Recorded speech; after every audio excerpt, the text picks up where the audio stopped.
Welcome,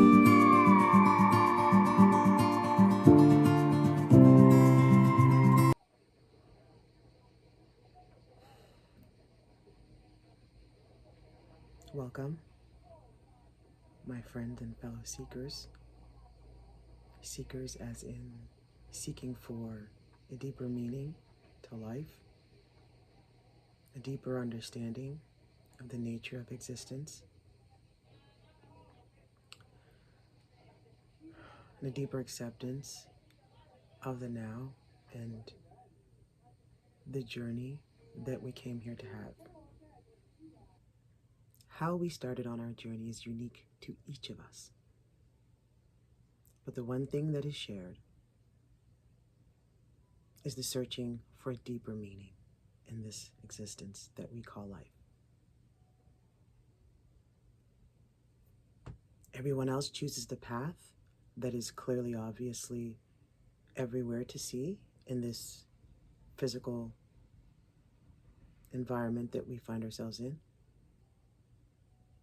You've got jobs, you've got neighbors, you've got responsibilities, you've got consumerism, you've got a world full of things that are going on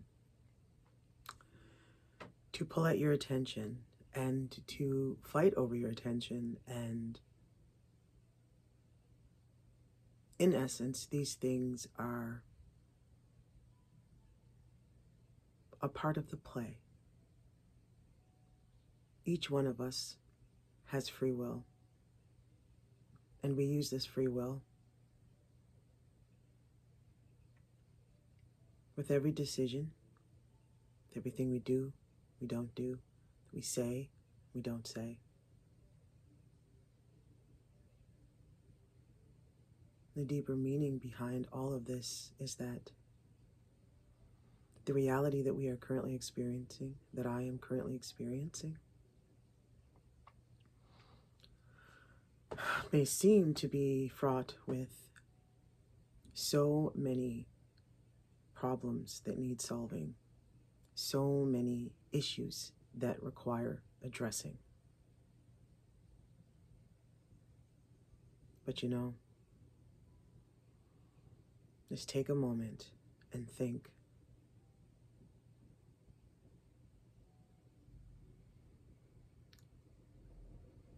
The only thing that we ever have control over is our thoughts. What exists in here that we see and experience throughout the day. We have to contend with the ego that is based in survival, and its goal is to keep us alive and, if possible, thriving here in this physical realm. But the ego does not know the truth. It cannot know the truth. So the ego cannot lead the way, cannot guide, cannot show. And if you follow the ego, you will get lost. If you are looking to be found, the only way is to see your ego as what it is, a tool, and not the master. Begin to separate yourself from the countless looping thoughts that go through your head. You are not your thoughts. You are not your body. You are a spiritual being having a physical experience. You existed before this time, and you will exist when your time here ends.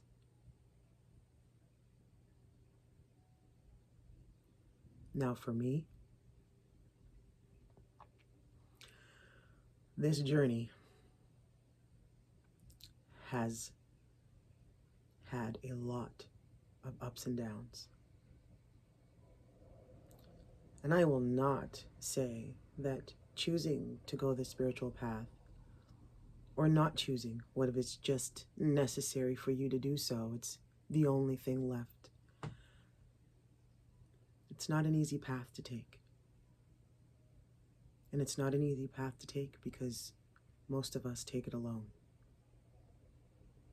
Most of us will find that the majority of the people in our lives, our families, our friends, our co-workers, the people in our community, they are not looking. They are not seeking. Whether they know to or not to, that doesn't matter. What matters is that you will most likely find yourself experiencing this journey on your own. Being as such that it is quite overwhelming, the things that you learn through this journey that turn upside down all your beliefs about your reality and your existence. There's a lot of reconciling within. That means you've got to face beliefs and behaviors and patterns that are almost ingrained in you, that you barely have a grasp that is even happening, but yet it is something that you must be aware of consciously.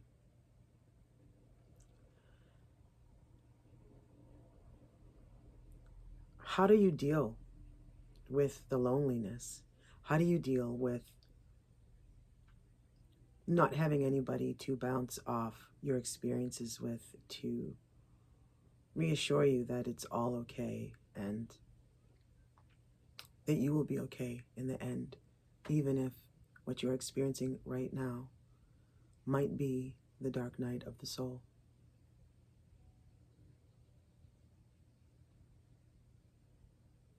For me, I'm going through a transition period like nothing I've ever experienced before. A lot of things are happening at once. And either fortunately or unfortunately,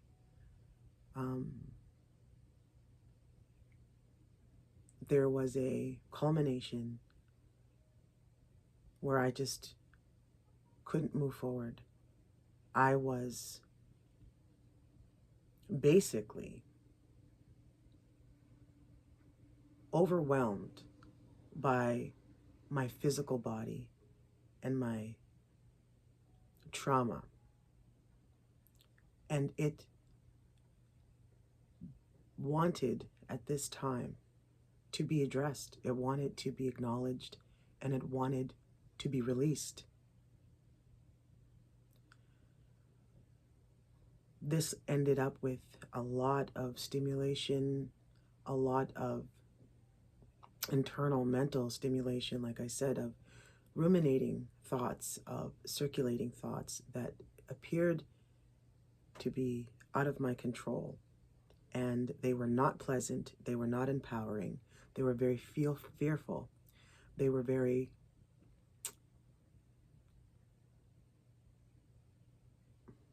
I guess just unempowering, because what the brain is trying to do in conjunction with the ego is keep you alive and safe.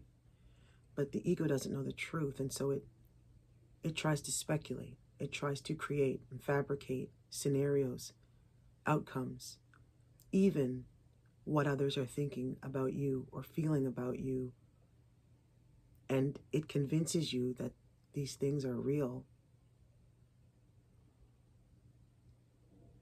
What I'm learning is that actually I am not able to or meant to anticipate or read another person's intent,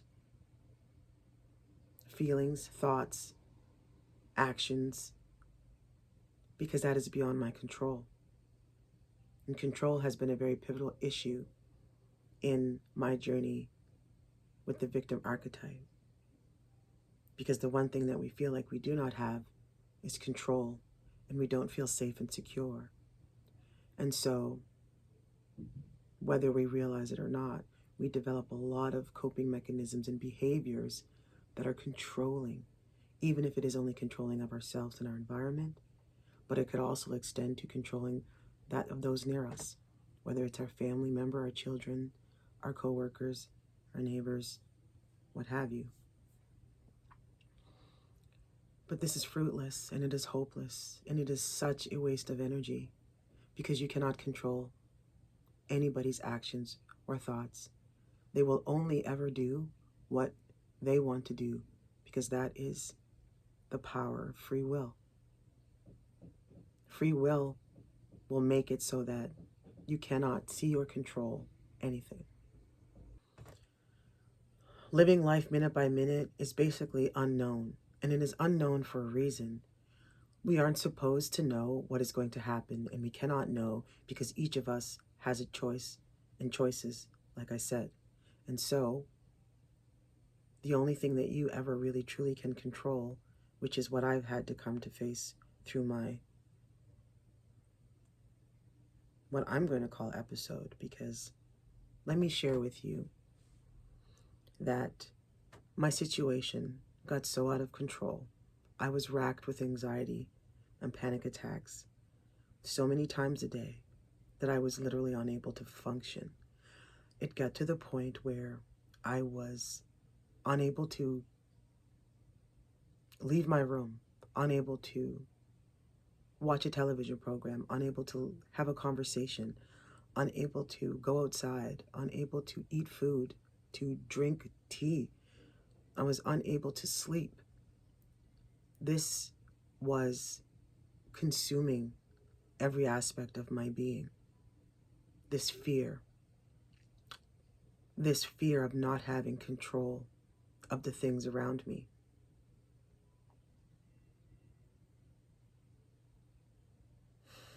During one of my periods of darkness and aloneness, it occurred to me that I was giving up many moments right now for potential moments that might never happen, worrying about things that could never and might never be. But what was right now was what was the only thing that is real, because the past you can't go back to and you can't change, and the future can only be influenced by what you do in the here and now.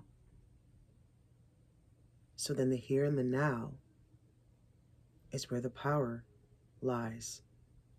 In this moment, in your awareness of this moment, in your awareness of yourself in this moment, of your thoughts, of the feeling through your body, of your connectedness or your lack of connectedness.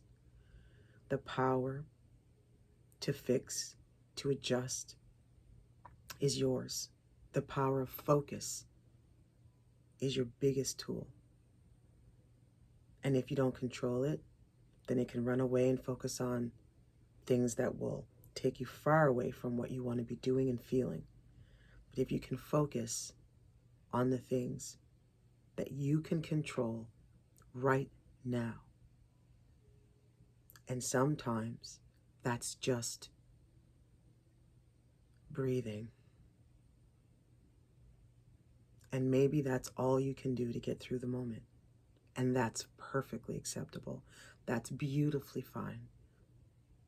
Because the moment is all there is.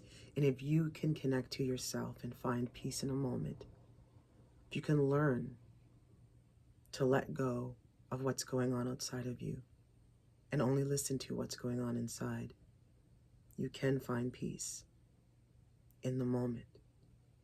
For me, as I keep saying, as I cannot speak for other people's experiences, I am at the stage right now where it is moment by moment that I'm existing. The only way that I'm even able to sit here right now and share this with you is a heightened awareness of my thoughts, where they tend to go to, and constantly readjusting and pulling my thoughts and focus back to the here and now, to what I truly have control over. This moment. This moment holds everything. It's like a ball, and every moment, past, present, and future, exists at the same time, right now. And let go of the illusion that you can ever control anything. And release yourself from trying. Release yourself from the need. And fall into trust, which is very hard.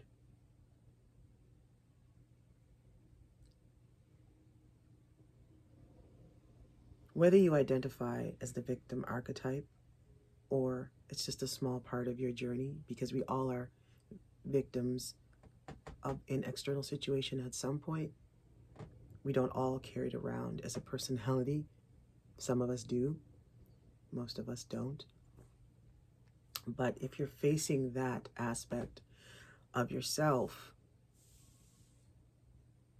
empowerment and what you can do is the only thing that you can focus on.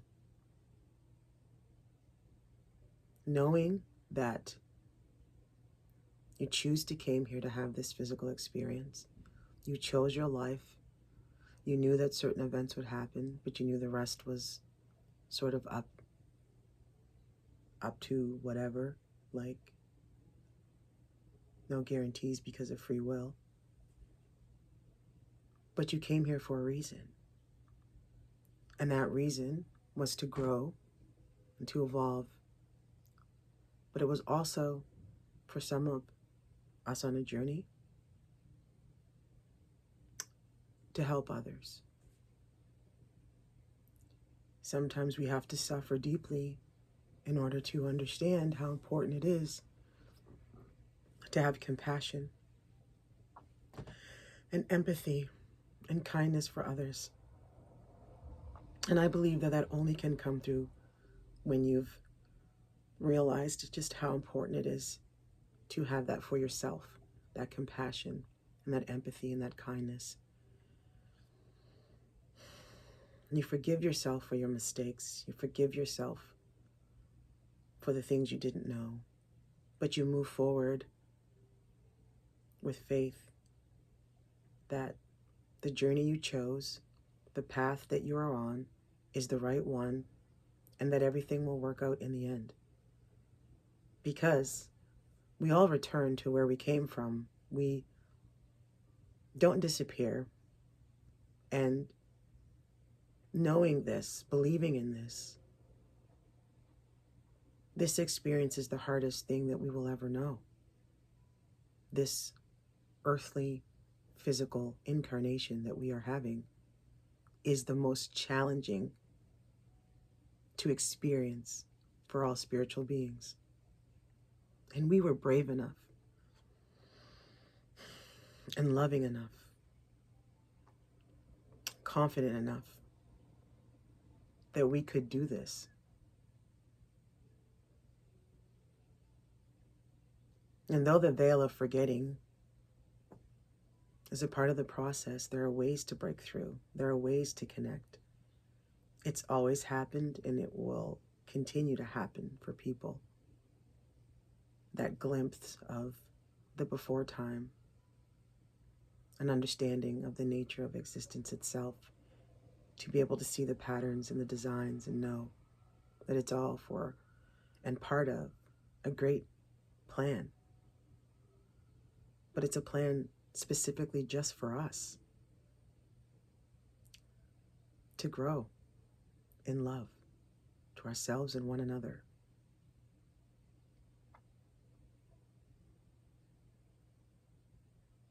And it's not always going to be easy to be loving or kind, because it's so easy to get caught back up into the day-to-day things that need our attention, or else we start to know immediate uncomfortable fear, worry.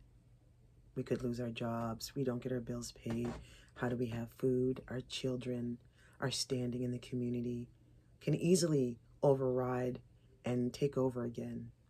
And so I think that this very intense period of anxiety and isolation that I've been experiencing is to clear a lot of debris and toxicity of thoughts and beliefs out of my system once and for all. You know, knowing this is extremely relieving, but it is also very hard.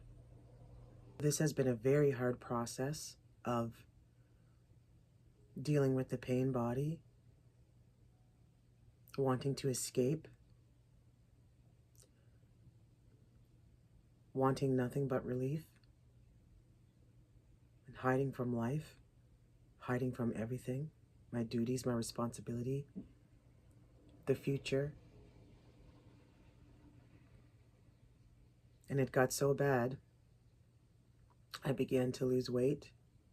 I was unable to be an effective mother to my son, and those duties have fallen onto my daughter. And, you know, for a while there was shame and there was guilt.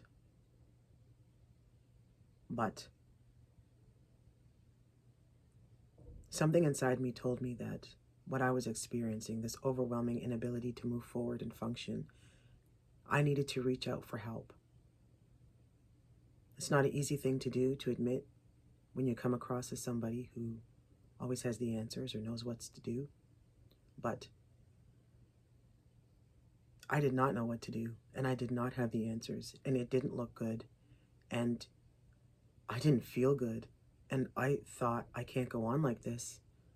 I'd rather be dead. Well, that's not an option because I came here and I have a duty and I have a son and he needs me. And so then the only other choice is to get help. So I called the emergency mental health line, where I was immediately connected to very caring and helpful people who were able to assess my situation and then send out an emergency team, which came by to assess me in person, to ask me questions about my state of emotion, my state of mind, things about my history of mental health, also about any traumas that I've had in my past or anything I've been experiencing recently that's been traumatic. They asked questions about hearing voices and hallucinations, questions about what you do for fun to relieve stress, how things have changed for you. The questions are fairly thorough. They are very kind and compassionate people. They wanted to know what I was looking for, like what I was hoping to gain, what I wanted to achieve. Basically, I told them I just want to not feel this way anymore because I want to be okay for my son.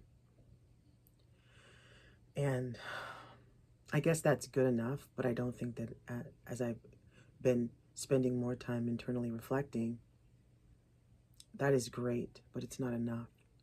Because it's not just about being there for my son as if I am nothing but an extension. I am more than that. I'm here for my own experiences. I am here to grow my own self. And I want to feel like I want to be alive again. That's what I really wanted. And I wanted to feel alive again. And I want to feel that zest for life again.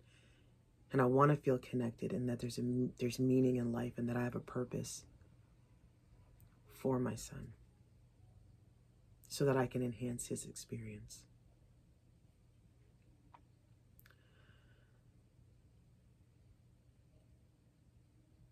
Right now, I'm going through the process of trying to get a therapist and a counselor, which they've been helping with, to help me to process these thoughts and feelings that I'm going through in a more structured way. They keep in touch. which is good. But a lot of the work is mine. There's just a lot that they cannot do. They don't have access to a lot of things here in Canada, specifically in Nova Scotia, Canada. And our healthcare may be full of people that are actually really loving, caring, compassionate, hardworking people. But there's just not a lot of tools available. Realizing when I was requesting to sort of be committed and taken away,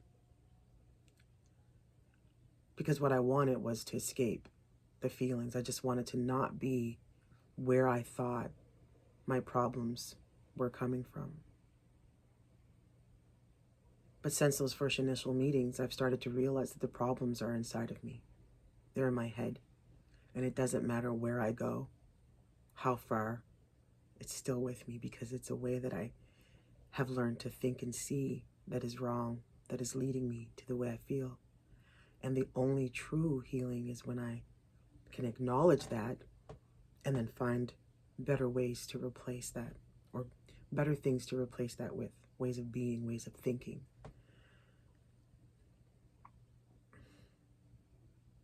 Again, every single moment for me is a moment where I'm having to remind myself to be here and present with myself and hopefully with you. I give you my full focus and attention, my unadulterated self. And to honestly talk about the part of the spiritual journey that is just not rainbows and walks along the river. It's scary and painful and frustrating, but it's for a reason. And that I'm starting to learn to trust that it's for a reason. Everything I'm experiencing, it's a part of the plan in one way or another. And the only thing I can control is how I think and treat myself and others. There's relief in that I don't have to try to anticipate every single possible outcome for every scenario with every person, especially with that sense of lack of self-worth attached to it, always going to lead to you feeling like the underdog, the under situation, and overwhelmed.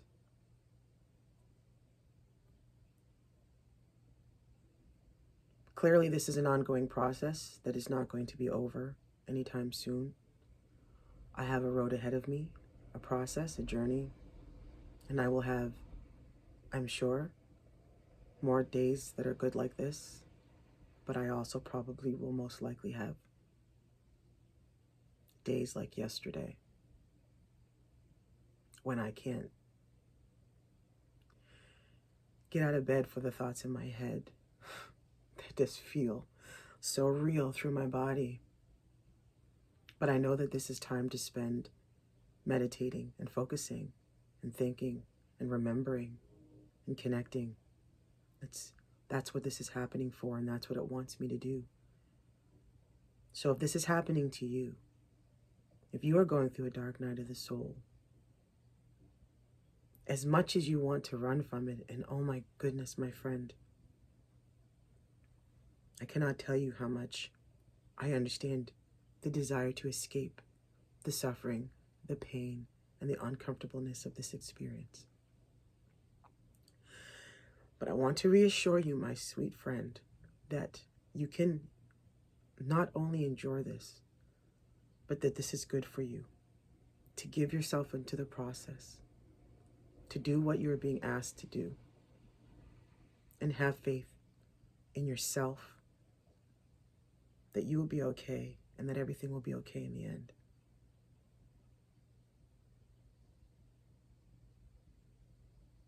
Because how can it not be?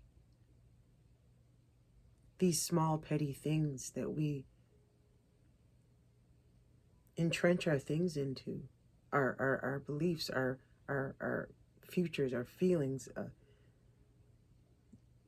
When you step back, you realize that none of it really matters.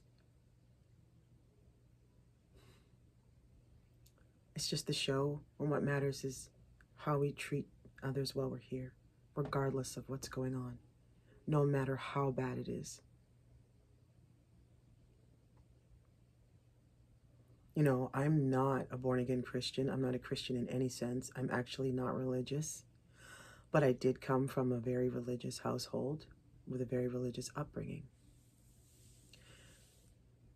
I turned away from that for logic and facts and science. And I found my comfort and safety in that. But life had bigger plans for me than that, and it found a way to bring me back again, but through a different perspective. Not the perspective of religion,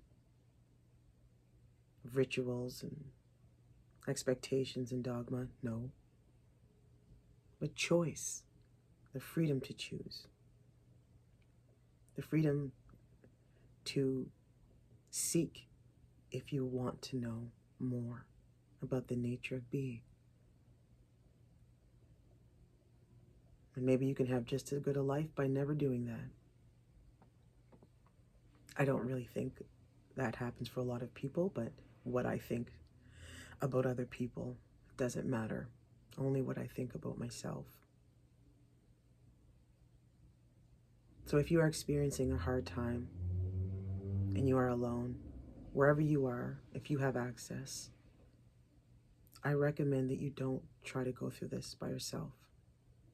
If you can call, if there's a number, if there is anything that is available to you, either from your doctors, from any groups you might be on Facebook, Instagram, TikTok, whatever, there are places for people that are going through mental health crisis. And you should use it, because that's what I've had to do. And right now it's a lifesaver. We're talking about moving into more therapy sessions and medications. I'm open to medications for the first time in my life because the goal is to get right. If it's necessary, then that's what I will do. But in the meantime, I'm going to keep on working the spiritual aspect that I learned before this happened and reconnect through my meditation and prayer with that. And it has helped me greatly in some of my worst moments. And I do nothing but wish the same for you and your process and journey. And I hope that this video that I'm sharing can help somebody not feel so alone. You are not alone. You are not the only person that feels and thinks the way you do. If you turn away from celebrity gossip and the latest movie and TV shows and mindless distractions, if these things just leave you empty and you want something more, go for it. Now's the time.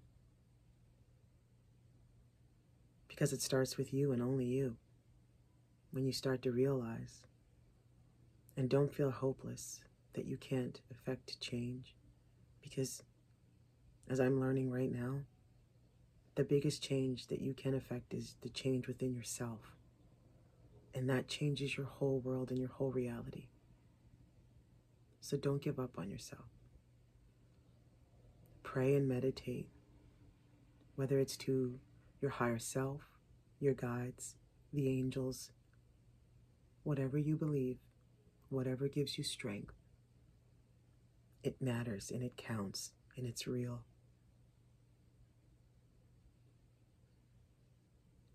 I want to thank you and anybody who's followed me through to the end of this. I know that not many do, and so if you're still here, please know that I am so welcome to have you, so grateful to share this experience with you, and I hope that there was something of value in it for you today. So, on that note, my friends and my fellow seekers, I wish you a blessed day, and I wish you peace and love.